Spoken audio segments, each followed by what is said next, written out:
Welcome বন্ধুরা, কেমন আছেন সবাই? আশা করি সবাই ভালো আছেন। আজকে নতুন আরেকটি মুভির এক্সপ্লেনেশনে আপনাদেরকে স্বাগত জানাচ্ছি।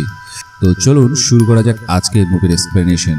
আজকে আমরা এক্সপ্লেইন করব দ্য ফার্ম মুভির গল্প। মুভির শুরুতেই আমরা দুজনকে দেখি, এ হলো নোরা আর এ হলো ড্যানি। এরা দুজনে একটি কাপল। মাত্র কয়েকদিন আগেই তারা বিয়ে করলো, তাই তারা হানিমুনের জন্য একটি পাহাড়ি এলাকায় যাচ্ছিল। আর যে এলাকাটা ছিল সম্পূর্ণই নির্জন একটি এলাকা। খুবই অতি স্বল্প মানুষেরাই সেই জায়গায় যায়। কয়েক ঘন্টা যাওয়ার পর নোরার বাথরুমের চাপ আসে, তাই ড্যানি গাড়িটা একটা হোটেলের কাছে দাঁড় করায়। কিন্তু সেখানে একটিও লোক ছিল না, হোটেলের দরজাগুলোও লক ছিল। আর নোরা তার নিম্নচাপ সামলাতে না পেরে হোটেলের পিছনে গিয়ে টয়লেটের কাজটা সেরে ফেলে। নোরা যখন গাড়িতে ফিরে আসছিল তখন সে ওখানে একটি পাসপোর্ট আর একটি ফোন পড়ে থাকতে দেখে। নোরা তেমন সেটাকে কোনো গুরুত্ব না দিয়েই সেখান থেকে চলে আসে। আর কিছু দূর যাওয়ার পর তারা একটা রেস্টুরেন্ট দেখতে পায়। তাদের অবশ্য বেশ খিদেও লেগেছিল। দেন তারা ঠিক করলো কিছু খাওয়া দাওয়া করে নেবে, দেন সেখান থেকে আবার পরে রওনা দিবে। খাবার খেয়ে যখন নোরা বের হয়ে আসছিল তখন সেখানে থাকা একটি ছেলে তার সামনে দাঁড়ায় আর তাকে বলে যে তুমি এখানে এসে অনেক বড় ভুল করেছো, যদি বাঁচতে চাও এখান থেকে ফিরে যাও। নোরা ছেলেটিকে পাগল ভেবে তার কথায় কোনো গুরুত্ব দেয় না। তারপর তারা তাদের যাত্রা আবারও শুরু করলো। তারা সকাল থেকে এই গাড়িটির মধ্যেই আছে, তাই তারা অনেক বেশি ক্লান্ত হয়ে পড়েছে। তাই তারা ঠিক করে আজকের রাতটা কোনো একটি হোটেলে স্টে করবে। স্টে করে রাতের বেলা ঘুমিয়ে নেবে, যাতে করে তাদের জার্নিটা পরের দিন ভালো হয়। তারা যেতে যেতে নির্জন এলাকায় একটি হোটেল দেখতে পায়। ওখানে দাঁড়িয়ে তারা অবাক হয়ে যায়। হোটেলের সামনে 50 থেকে 60টা গাড়ি ছিল, কিন্তু সেখানে কোনো মানুষকে তারা দেখতে পেল না। সেখানে কাউকে দেখতে না পেয়ে তারা হোটেলের উপরে ওঠে। আর উপরে হোটেলের মালিক রক্তের দাগ সাফ করছিল। হোটেলের মালিক তাদেরকে দেখতে পায়। ড্যানি বলে আজকে রাতটা থাকার জন্য একটা রুম চাই। হোটেলের মালিক তাদেরকে একটা রুমে নিয়ে যায়। নোরা আর ড্যানি খুবই ক্লান্ত ছিল, তাই তারা ফ্রেশ হয়ে শুয়ে পড়ল। মধ্যরাতে আমরা দেখতে পাই তাদের খাটের নিচে কেউ একজন শুয়ে রয়েছে, আর সে মুখে একটা মুখোশ পড়েছিল। খাটের ভিতর থেকে বের হয়ে এসে সে ড্যানি আর নোরার মাথায় হাতুড়ি দিয়ে পিটিয়ে তাদেরকে অজ্ঞান করে দেয়। পরের দিন নোরার যখন ঘুম ভাঙে তখন সে দেখতে পায় যে তাকে একটা শুয়োরের খাঁচায় বন্দি করে ফাঁকা একটি জায়গায় রাখা হয়েছে। আর এটাতে সে অনেক বেশি ভয় পেয়ে যায়। সে অনেক জোরে জোরে চিৎকার করতে লাগে, খাঁচা থেকে বের হওয়ার চেষ্টা করে। আর তখনই সেখানে একজন মুখে মুখোশ পরা লোক চলে আসে, আর সেই খাঁচার উপরে সে বাড়ি মারা শুরু করে। আর এটা দেখে নোরা ভয় পেয়ে চুপ হয়ে যায়। এরপরে দুজন লোক আরও আসে, তারা সবাই মুখে মুখোশ পরেছিল। নোরাকে তারা অজ্ঞান করে দেয়। নোরার যখন চোখ খোলে সে তখন দেখে তাকে খুবই খারাপভাবে বেঁধে রেখেছে। নোরা তাদের কাছে অনুরোধ করে তাদেরকে ছেড়ে দেওয়ার জন্য, কিন্তু কেউ কিছু শুনছিল না, আর কেউ কারো সাথে কোনো রকমের কথাও বলছিল না। আর তারা নোরাকে প্রেগনেন্ট করানোর জন্য তার শরীরে শুক্রাণু প্রবেশ করায়। এর কিছুক্ষণ পর দুজন লোক এসে তাকে সঙ্গে করে নিয়ে যায়। নোরা বাইরে যেয়ে দেখে এখানে সবাই জন্তু জানোয়ারের মুখোশ পরে আছে। কেউ কারোর সাথে কথা বলছে না, সবাই নিজ নিজ কাজ করছে। আর নোরাকে নিয়ে গিয়ে তখন পশুদের রাখার একটি জায়গায় বন্দি করে রাখে। নোরা কিছুই বুঝতে পারছিল না এখানে এসব কি হচ্ছে। অপরদিকে আমরা দেখি অনেক ছেলেকে খাঁচার মধ্যে বন্দি করে রেখেছে, আর এদের মধ্যে ছিল ড্যানিও।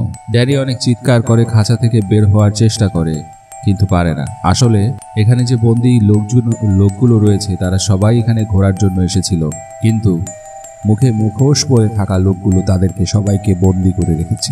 হঠাৎ সেখানে 3 জন লোক হাতুড়ি নিয়ে আসে, আর কয়েকজনের মাথায় হাতুড়ি দিয়ে আঘাত করে অজ্ঞান করে দেয়। তারা ড্যানির মাথাতেও আঘাত করে। তারপর তাদেরকে অজ্ঞান করে এদের বডিগুলোকে একটা ঠেলা গাড়িতে করে চাপিয়ে ক্যান্টিনের মধ্যে দিয়ে দেয়। এখানে সবাই মানুষের মাংসের পিস করছিল, তার মানে এরা সবাই মানুষের মাংস খায়। এই গ্রামটা খুবই ছোট্ট একটি গ্রাম, আর এখানে যতজন লোক বাস করত সবাই মুখের মধ্যে মাস্ক পরে থাকতো, আর তারা কারোর সঙ্গে কোনো কথা বলতো না। তবে আরেকটা জিনিস, এই গ্রামে শুধু যে পুরুষ ছিল তা কিন্তু নয়, এই গ্রামে মহিলাও ছিল, মেয়েরাও ছিল। আর এদিকে আমরা সেই হোটেলের মালিককে দেখতে পাই। এখানে তার হুকুমেই সবকিছু চলে, সেই এখানকার হেড বা প্রধান। এরপর কিছু মেয়েদেরকে আমরা দেখতে পাই যাদের শরীর থেকে মেশিনের সাহায্যে দুধ বের করা হচ্ছিল। আর এই দুধ এখানকার গোটা গ্রামের লোকেরা খায়। আসলে এরা এখানকার মেয়েদেরকে প্রেগনেন্ট করে তাদের শরীর থেকে শুধুমাত্র দুধ বের করার জন্য। আর যে বাচ্চাটার জন্ম হয় তাকে মেরে তারা খেয়ে নেয়। এখান থেকে পালানোর কোনো রাস্তা নেই। এইদিকে আমরা নোরাকে দেখতে পাই, আর এখানে তার সঙ্গে পরিচয় হয় স্যালির। আর স্যালিকে মাত্র কয়েকদিন আগেই তারা ধরে নিয়ে এসেছে। আর তখনই 3 জন লোক সেখানে আসে। নোরার পাশে থাকা মেয়েটিকে তারা হত্যা করে, কারণ সে অসুস্থ হয়ে পড়েছিল, সে আর বেশি দিন বাঁচত না। আর তাই এরা তাকে মেরে দেয় আর তার বডিটাকে কেটে টুকরো টুকরো করে তারা নিয়ে যায়। মূলত তাকে খাবার জন্যই কেটে নিয়ে যায়। আর এই সব দেখে নোরা খুবই ভয় পেয়ে যায়। আর কিছুক্ষণ পর নোরার স্বামী সেখানে আসে। ড্যানি অনেক কষ্টে তাদের খাঁচা থেকে সে বেরিয়ে পালিয়ে এসেছে। ড্যানির মাথায় হাতুড়ি দিয়ে আঘাত করা হয়েছিল, তাই তার অবস্থা খুবই খারাপ ছিল। ড্যানি আর নোরা মিলে এখান থেকে পালাবার চেষ্টা করে, কিন্তু তারা বুঝতে পারছিল না তাদেরকে কোন দিকে যেতে হবে। আর যেতে যেতে ড্যানির পাটা একটা ফাঁদে পড়ে যায়, আর যার কারণে ড্যানি সেখান থেকে পালাতে পারছিল না। আর তখনই 2 জন মুখোশ পরা মানুষ সেখানে চলে আসে। আর এটা দেখে নোরা ড্যানিকে ছেড়ে পালিয়ে যায়। আর ওরা 2 জন এসে ড্যানির মুখে একটা বড় পাথর ফেলে দেয়, যার ফলে ড্যানি সেখানেই মারা যায়। আর এই সকল দেখে নোরা খুবই ভয় পেয়ে যায়। সে দৌড়ে পালাতে পালাতে স্যালির রুমে যায়, স্যালিকে মুক্ত করে। তারপর নোরা আর স্যালি এখান থেকে বের হয়ে পালানোর রাস্তা খুঁজে। আর তখনই তারা একটা বাস দেখতে পায়। আর নোরা আর স্যালি ঠিক করে তারা এখান থেকে সেই বাসটার সাহায্যে পালিয়ে যাবে।